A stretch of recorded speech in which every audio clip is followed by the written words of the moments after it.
Hello and welcome to another mathematical studies video. We're going to start looking at correlation. Now the importance about correlation is that first of all we have to understand the difference of having one variable data or two variable data.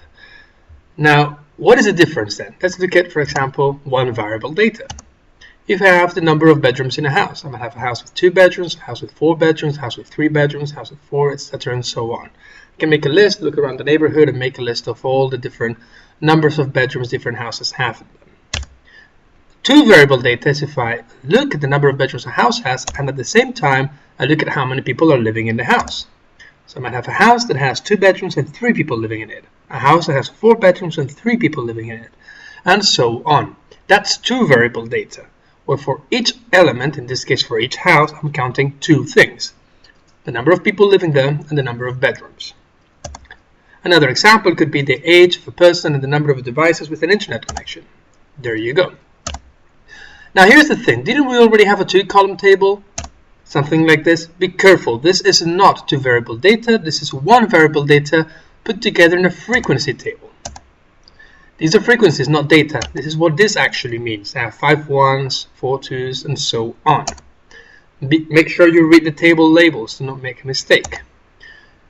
So how does this data get represented? This bivariate data. This two variable data means the same thing. So for example, if I look at the Boston Celtic basketball players comparing height versus points per game. So for each player I have their height and the points per game they scored in a season. Could we put this in a graph? Yes, we can. It's called a scatter diagram, and this is what it looks like. Now look at this graph for a minute and think about it carefully. You have the height on the x-axis and the points per game on the y-axis. Here's a question I have for you. Do you think the taller Boston Celtic players score more points than shorter ones?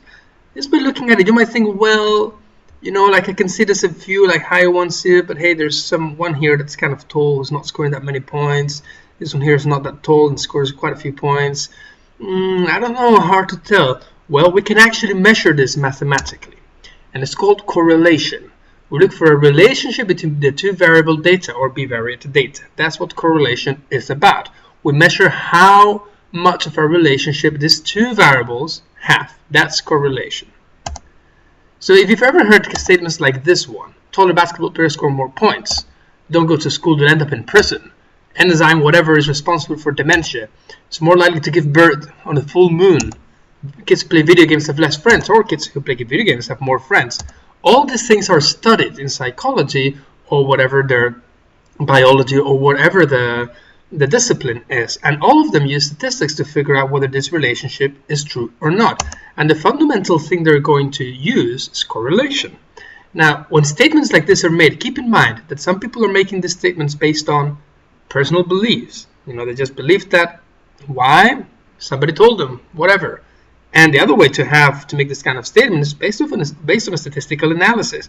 Now, which one are you ready to believe? Do you like the idea of trusting the data or just trusting somebody because somebody told them?